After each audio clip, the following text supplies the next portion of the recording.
स्वस्थ मिट्टी, स्वस्थ अनाज और स्वस्थ शरीर। नमस्कार किसान भाइयों, मैं आकाश खंडेलवाल कल्याण ऑर्गेनिक एग्रो और ऑथेंटिक ग्रीन कंपनी के माध्यम से हम लोग का जहर मुक्त खेती का एक अभियान चालू किया है नैनपुर के आसपास। हम लोग 3 साल के अंदर पूरा ऑर्गेनिक खेती में कन्वर्ट करेंगे जल्द से जल्द। हमारे बीच में ही एक किसान है श्री संजू चंदेला जी, जिन्होंने हमारे माध्यम से जैविक खेती की है। आइए हम उनसे मुलाकात करवाते हैं कि हमने देख रहा हूँ जैविक खेती कैसे किया है। नमस्ते। नमस्ते। आपने यहाँ पे कितने एकड़ में लगाया?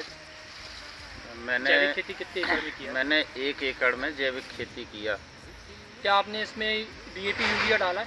नहीं, मैंने DAP यूरिया किसी भी प्रकार की रासायनिक खाद, कीटनाशक या किसी भी प्रकार की खाद उपयोग ही नहीं किया है खाद का। और किसान लोगों के दिमाग में वहम रहता है कि उपज नहीं आती है। क्या आपको ऐसा लग रहा है कि कुछ उपज में कमी आई है जैविक में? देखो, पहले तो मेरे को भी लगता था कि जैविक में नहीं होगा, ठीक उत्पादन कम होगा, लेकिन आज जो फसल मेरी खड़ी है इसमें ऐसा लग रहा है कि जैविक का उपयोग हमें बढ़ाना चाहिए। और फसल देख के ऐसा लग रहा है कि बहुत बढ़िया फसल है, जितनी हो सकती थी उससे भी अच्छी है। बहुत बढ़िया फसल है मेरी। यानी इसका मतलब उम्मीद से कुछ दुगना। और बगल में मेरे खेत में जैविक के अलावा रासायनिक का जहाँ उपयोग हुआ है उसमें इसमें फ़र्क नहीं है। फ़र्क इसमें एक चीज़ ये है कि किसी भी प्रकार का रोग नहीं है, और जहाँ पे रासायनिक है वहाँ रोग लगा हुआ है। माहू लगा है, उसकी दवा हमने डाला है। हाँ। तो ये स्थिति है।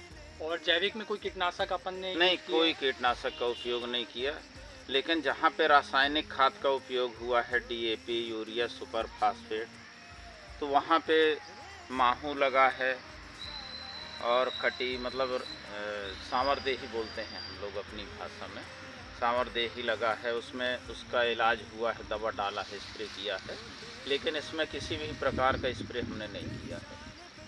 और अभी तक कोई कटी नहीं सामने है, आप देख सकते हैं यहाँ पे हम लोग ने यहाँ पे कहीं भी कोई भी कोई और ये बारीक धान है खाने वाला। और हमारा उद्देश्य ये था कि हम जो खा रहे हैं चावल, गेहूँ, वो रासायनिक खाद के द्वारा पैदा हुआ ना हो। और जो जहर है, जैसा हम सुनते हैं पंजाब की स्थिति, हरियाणा की स्थिति की, कैंसर इन खादों के कारण हर घर में कैंसर का व्यक्ति मिलेगा आपको। थाली में जो परोसा जा रहा है वो जहर ही है एक तरह से। तो ये स्थिति है। आप क्या संदेश देना चाहते हैं किसान भाइयों को? मैं ये चाहता हूँ कि हर आदमी को थोड़ी सी जगह में शुरू करे, लेकिन जैविक खेती करना बहुत ज़्यादा ज़रूरी है। सबसे बड़ा फ़ायदा अपने स्वास्थ्य का है। स्वास्थ्य ही नहीं तो सब कुछ बेकार है। सही बात है। स्वास्थ्य इंसान का अच्छा है तो जो अपन पैसे खर्च कर रहे हैं डॉक्टरों के लिए वो हमारा पैसा बच रहा है यहाँ पर। और लागत क्या आई है आपको जैविक खेती में? लोग कहते हैं कि जैविक खेती बहुत महंगी है। नहीं, लागत तो वैसे हम पूरा जोड़ते हैं, लिखते हैं, डायरी मेंटेन करते हैं। जैविक खेती में खर्च घट जाता है। हाँ। और सबसे बड़ी समस्या जो दवाएं डालना पड़ता है समय समय पे, लेबर चार्ज, वो बचता है। सबसे बड़ा फायदा ये होता है। और मेरे हिसाब से जैविक खेती में इस साल और बढ़ा रहा हूँ।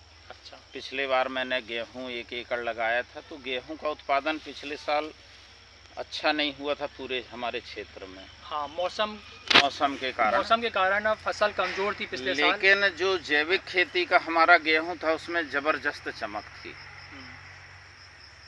हम लोग प्रायः पोटाश डाला करते हैं चमक के लिए। हाँ। लेकिन उसमें जैविक में तो कुछ हमने डाला नहीं था। तो ये सारी चीज़ें रही। चलिए, धन्यवाद जी, नमस्ते।